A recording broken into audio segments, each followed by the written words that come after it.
Chamamos agora nosso querido irmão Eduardo Vaz, de Belo Horizonte, que fará a palestra A Queda dos Anjos na obra de Ubaldi. Uma salva de palmas. Bom dia, primos. Que Deus abençoe a nossa grande família. Vamos iniciar a nossa apresentação convidando a todos a uma breve reflexão em torno de uma palavrinha: gratidão. Gratidão à misericórdia do Pai. Misericórdia é quando nós recebemos mais do que merecemos. Misericórdia é quando nós insistimos em amar aquele nosso filho rebelde. Não é assim que fazemos? Pois estamos aqui hoje imersos nas amorosas noures de pensamento de Pietro Ubaldi, que vai à nossa frente, nesse ponto de nosso caminho, nosso doloroso caminho. Temos o emissário do Cristo, temos o apóstolo à nossa frente, a iluminar-nos o caminho, com a candeia do conhecimento em sua destra e a candeia do amor à sua esquerda, próxima ao coração. O que não seria isso além da manifestação da misericórdia do Pai? Temos também uma parcela de responsabilidade, pois nos foi dado o livre-arbítrio a partir do momento que alcançamos a mente racional.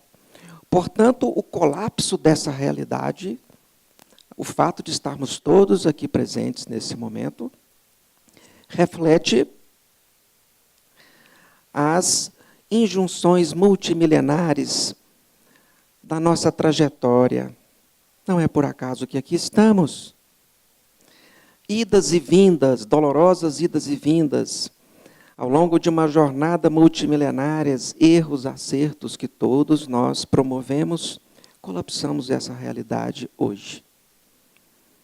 Portanto, claro, somos gratos a todos aqui de Belo Horizonte que nos esforçamos esses meses para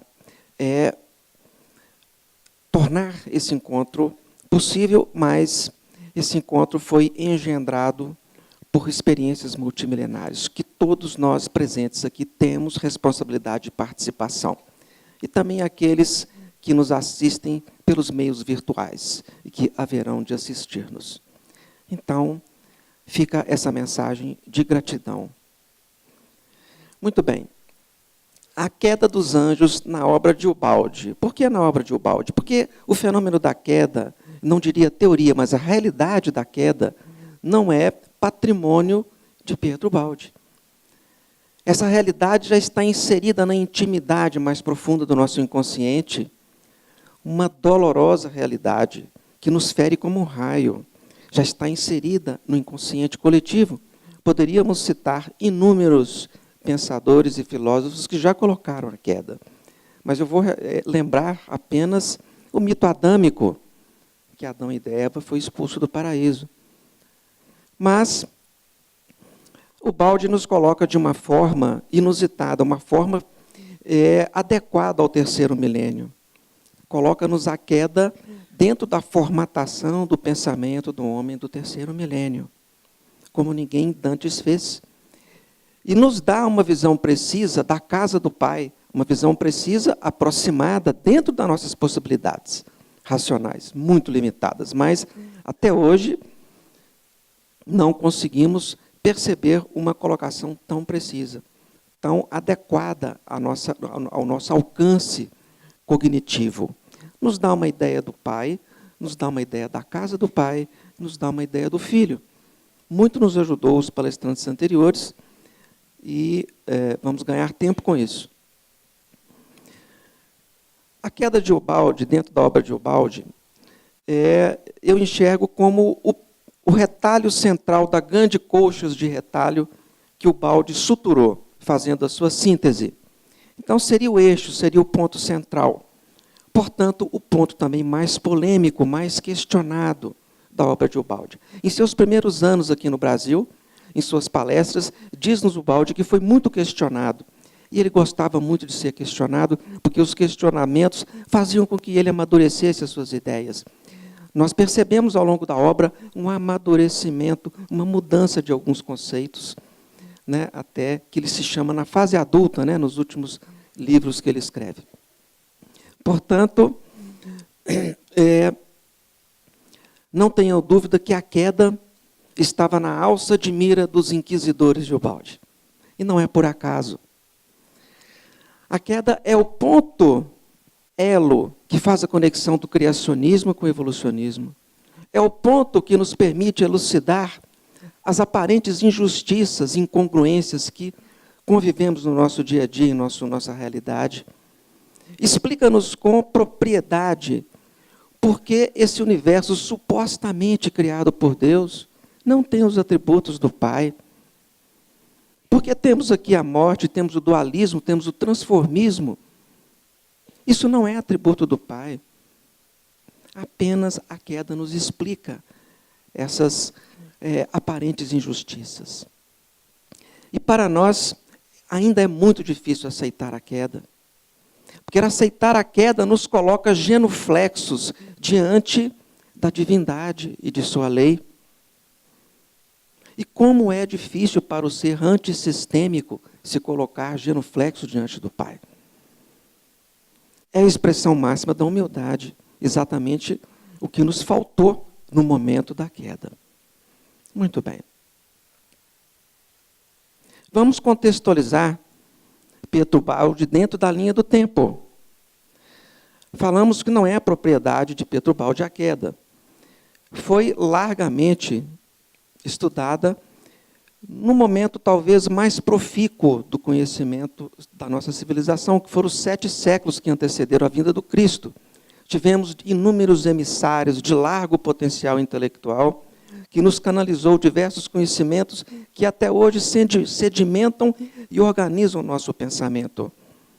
Tivemos Platão, Aristóteles, Epicuro, Siddhartha Gautama. Tivemos diversos pensadores que trouxeram-nos as bases, levantou a parede da pirâmide do conhecimento humano, a parede da filosofia, da ética, da matemática. Feito esse sentimento, veio Cristo a fazer a primeira síntese. E diz-nos Cristo: instruí-vos, pois a instrução já estava pré-moldada. Mas ele nos trouxe uma proposta inusitada. Ele trouxe a proposta do amai-vos. Quando ele plantou a sementinha do amai-vos, ele implantou o religare. Ele nos aproximou da divindade, pois sabemos que a substância é amor, a vida é amor. Então, nessa proposta, Cristo encurta a nossa distância da divindade. Ele nos dá o caminho para que nós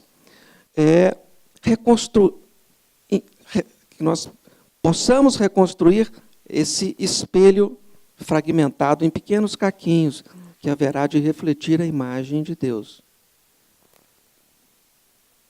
Então, feita essa primeira síntese,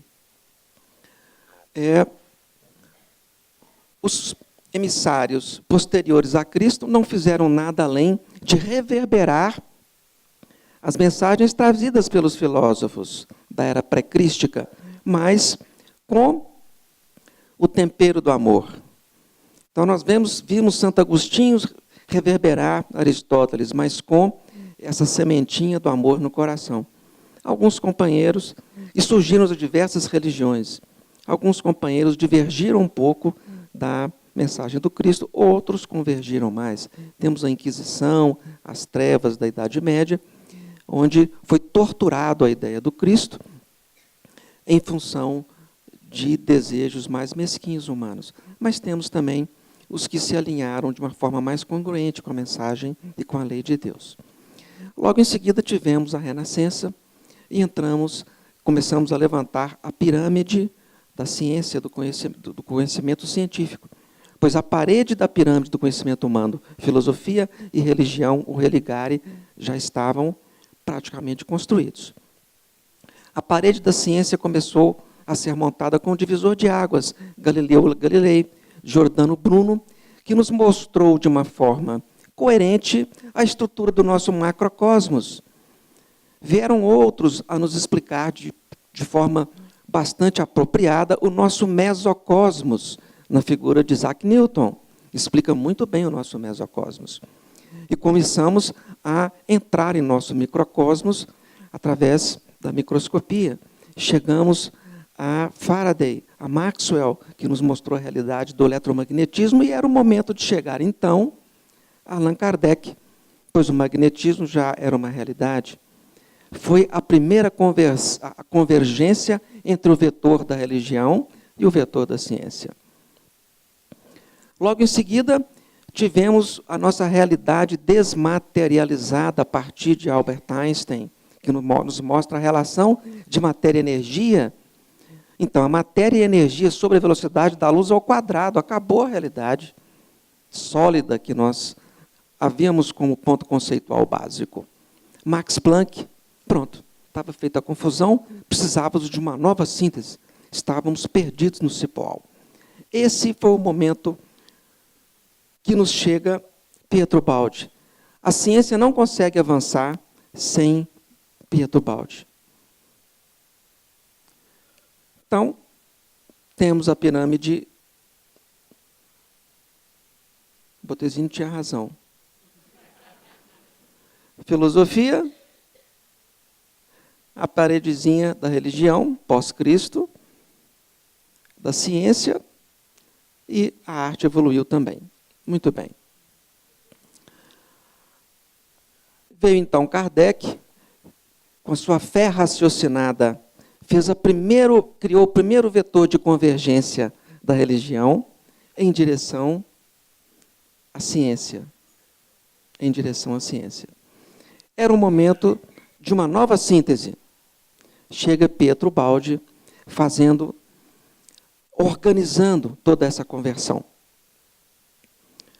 dizendo-nos que o psiquismo seria o instrumento de investigação científica do terceiro milênio. E nos diz mais, que o potencial desse instrumento de investigação é diretamente proporcional aos valores éticos do cientista que manipula esse instrumento de investigação.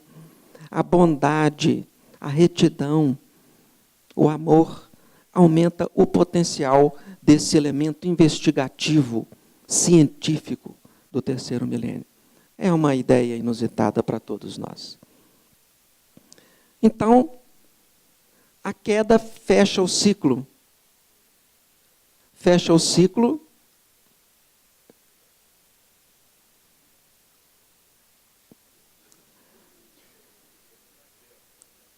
Precisamos de uma ajuda, né, para voltar à tela cheia. Muito obrigado. Vamos então devagarzinho.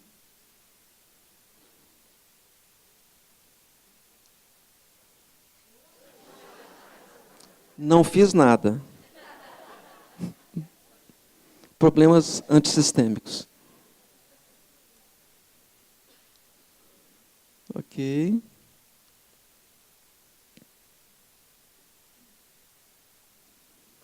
Então, estávamos mostrando o ciclo de contração e de expansão. Somente a queda nos explica a metade da laranja, que é a fase de contração. Essa fase aqui, ok? Que estava faltando. O evolucionismo está muito bem explicado, muito bem entendido, muito claro para nós. Esse movimento de expansão que fazemos em direção ao sistema. Mas esse movimento involutivo até então era uma incógnita para todos. Eis-nos então a parte mais complexa, a visão de Deus. Depois nós vamos tentar fazer a visão da casa do Pai, depois a visão do Filho, né? Em sua mediunidade intuitiva, o Baldi percebe Deus como uma esfera que envolve o todo. É uma aproximação. Esfera é um elemento geométrico ligado ao tempo e ao espaço. Então, nós temos que aproximar para compreender. Isso é como o conceito abstrato de esfera, existente além do espaço e do tempo. Ou seja, infinito, que não é a continuidade interminável do espaço, do tempo, mas a ausência do tempo, o eterno. E o infinito não é a continuidade infinita do espaço, mas a ausência do espaço. Isso não cabe na nossa formatação mental. Portanto, temos que aproximar essa ideia. E Deus está no centro, domina toda a esfera, existindo também, igualmente, em cada ponto o seu, como já foi dito pelos nossos companheiros antes. Deus significa existir, sem atributos e sem limites. O nada significa não existir. Deus é vida e sua substância é o amor. Então, existe vida até na pedra, né? É em potencial. E a visão do absoluto da substância? A substância original é pura, o constituinte de todo o sistema e do antissistema também. Aquela que sustenta o absoluto está aqui em imanência. Forma os campos divinos, ou seja, entretece o sistema. Não sabemos o que é exatamente, pois é completamente inacessível à nossa análise, à nossa formatação mental. Não obstante, sabemos o que ela não é. Estando fora do tempo e do espaço, ela não deve ser corpuscular e não está sujeita à vibração. Sendo perfeita, não é degradável. Sendo pura, não é decomponível. Sendo um produto absolutamente inteligente, não se sujeita à desordem. Sendo estável, não se submete à transformação. Sendo espiritual, é feita de puro pensamento, coesão e amor. Ou seja, não tem nada a ver com a nossa realidade. Nossa realidade está totalmente emborcada, né? Como foi possível? Essa visão da casa do Pai foi amadurecida ao longo da obra de Ubaldi. Inicialmente, ela o vê como trino e uno. Como foi explicado na palestra anterior, o Pai, o Espírito, o Filho, a ideia, o princípio conceitual, a ação e a criação. Posteriormente, numa obra mais recente, A Técnica Funcional da Lei de Deus, Ubaldi já nos diz que essa criação não já era dessa forma, não está fora do tempo e do espaço. Então, o sistema já era originalmente orgânico. Ele já continha em seu centro o poder diretivo central Deus e tinha os eus menores em suas escalas hierárquicas, cumprindo o papel que lhes cabia. Essa é a visão da casa do Pai. E vamos ter uma visão do Filho, né? Nós já estudamos aqui os eus menores, mas vamos corroborar essa ideia. O Filho e o Espírito infinitos, eles são compostos da substância de Deus e têm o atributo da unidade, ou seja, nós temos um egocentro, que podemos dizer eu sou, mas ao mesmo tempo nos sentimos unos ao todo, temos a percepção da totalidade.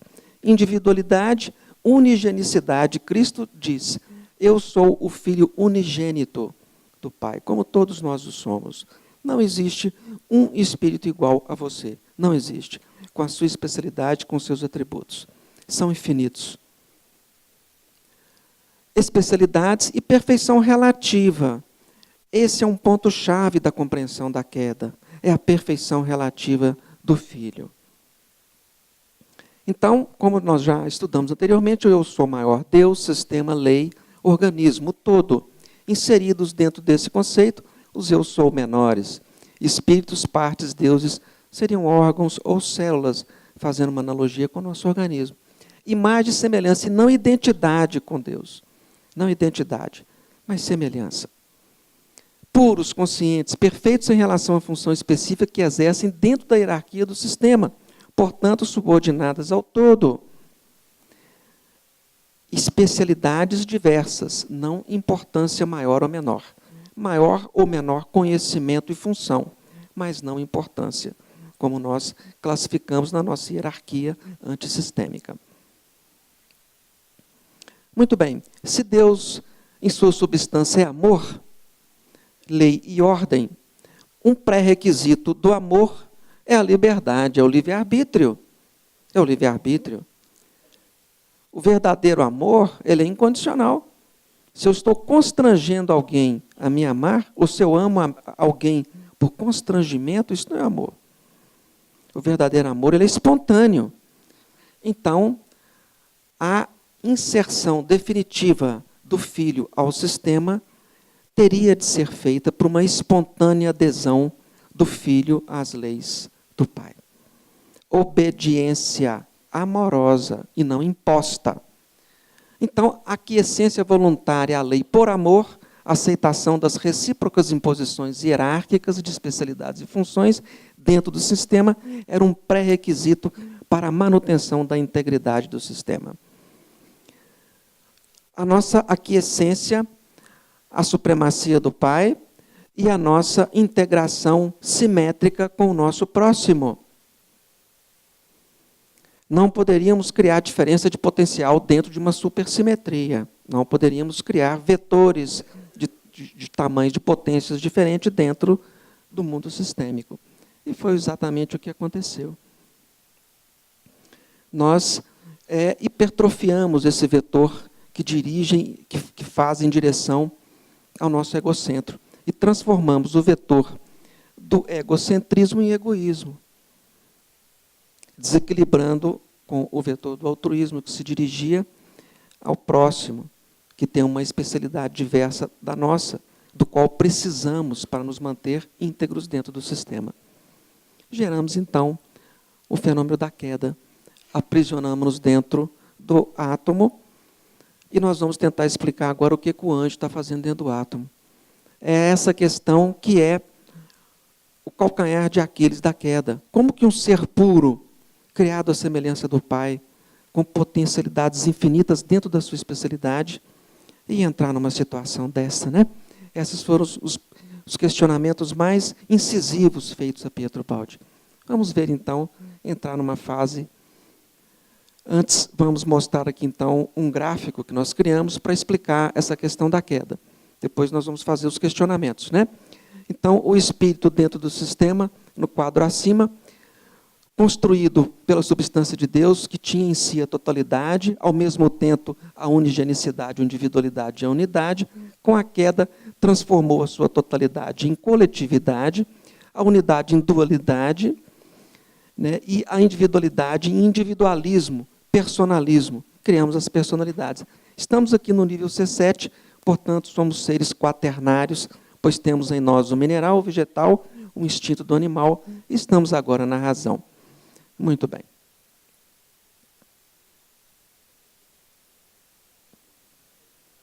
Podemos adiar, né?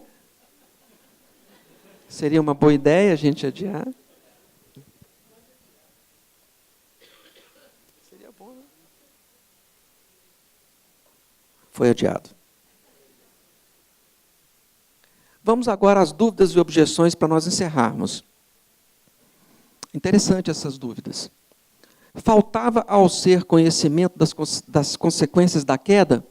Isso foi perguntado ao Baldi em suas palestras, né?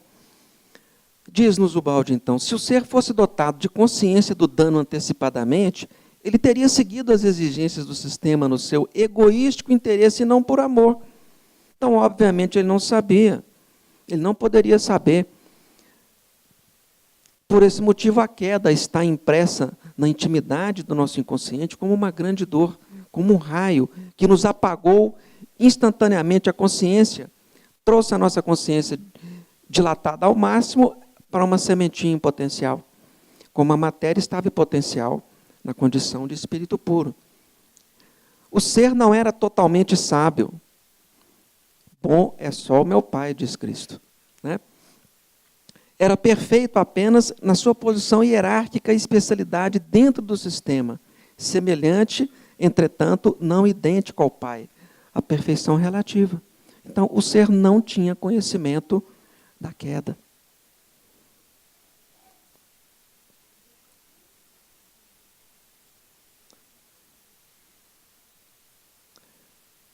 Muito bem. Vamos chegar lá com muita fé em Deus. Aí. Outra perguntinha. A divindade poderia ter feito melhor? Porque foi uma catástrofe a queda, né? O que é melhor, diz o Baldi? A própria objeção é uma prova da queda. Como é difícil para o ser antissistêmico a aceitação da obediência à lei. Esta objeção é um ato de rebeldia sagrado patrimônio do livre-arbítrio. Nós temos a liberdade e o direito de errar. Podemos tudo.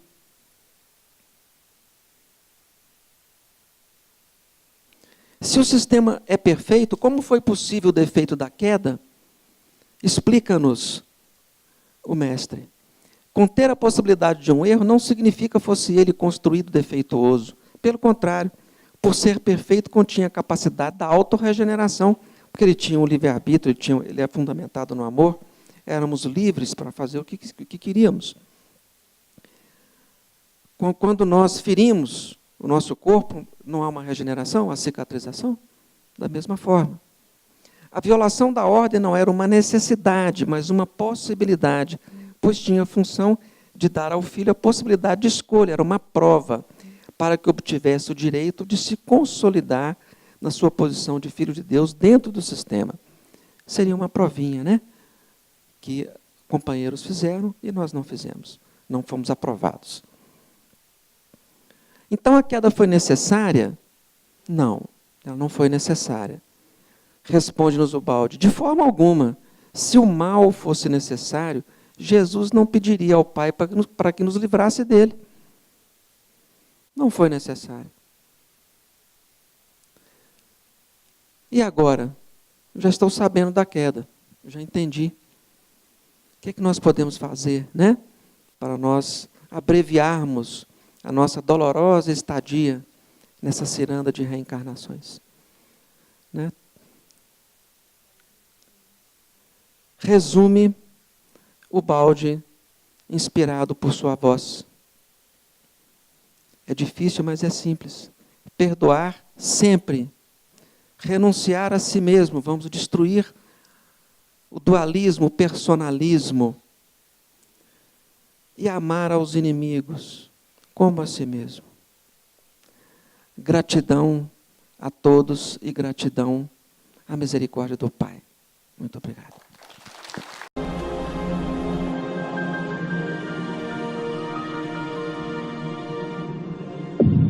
IBS, Instituto Brasileiro de Benemerência e Integração do Ser. www.ibis.org